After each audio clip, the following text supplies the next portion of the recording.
చికిరి చికిరితో నిజంగా రామ్ చరణ్ గారు ఒక రేంజ్లో ఊపేస్తున్నారు. ఎక్కడ చూసినా ఆ పాట, ఎక్కడ చూసినా ఆ స్టెప్లే.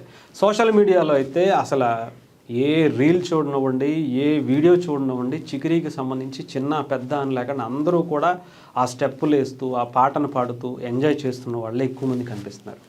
ఈ మధ్యకాలంలో ఓజీ తర్వాత ఇంత రేంజ్లో కనిపించినటువంటి సాంగ్ నాకు తెలిసి ఇదేనేమో అనిపించింది.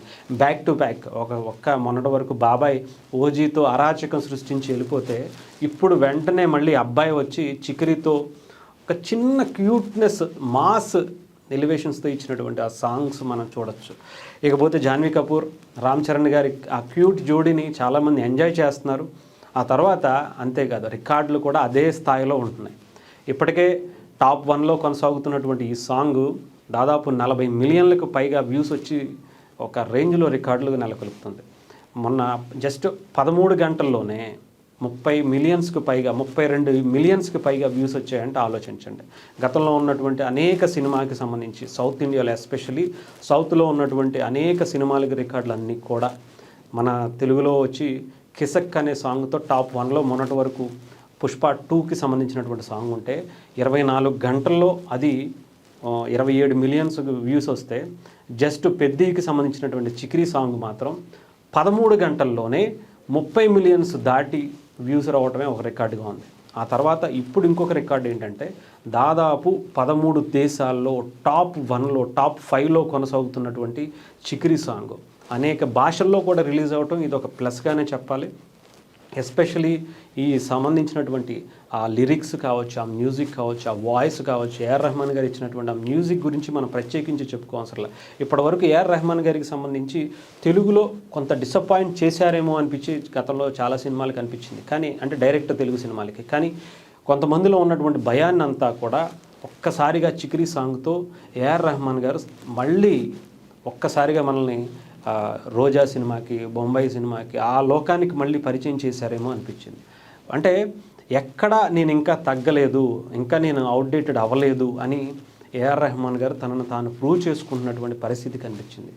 అంటే దీంట్లో బుచ్చిబాబు గారి పాత్ర కూడా చాలా ఎక్కువ ఉందనే చెప్పాలి. ఎందుకంటే ఆయన పిండి ఏఆర్ రెహమాన్ గారి దగ్గర నుంచి సాంగ్స్ తీసుకుంటున్నారు అని చాలా క్లియర్గా అర్థమవుతుంది. ఆయన పక్కనే కూర్చుని ఆయన బుర్ర తినేస్తున్నాడు అనుకున్నా పర్లేదు, నాకు మంచి సాంగ్స్ కావాలి అంటే ఆయనకి ఒక మంచి మ్యూజిక్ సెన్స్ ఉంటుంది బుచ్చిబాబు గారికి. ఎందుకంటే పిఠాపురం కుర్రోడు, ఆ ఉప్పాడ బీచ్లో తిరిగినటువంటి ఆ కుర్రోడికి ఇంకా ఎలా ఉంటుందో మనం ప్రత్యేకించి ఉప్పెన సినిమా చూస్తేనే అర్థమవుతుంది.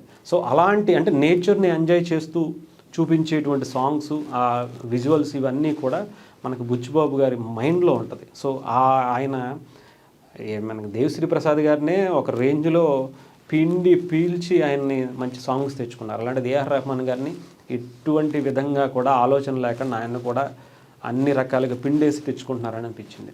ఎస్పెషల్లీ ఈ మధ్యకాలంలో ఏఆర్ రెహమాన్ గారికి సంబంధించి మంచి సాంగ్స్ అనేవి, మంచి ఆల్బమ్ అనేది రాలేదు. బట్ పెద్దీతో అది ఫుల్ఫిల్ అయ్యేటువంటి పరిస్థితి అయితే కనిపిస్తుంది.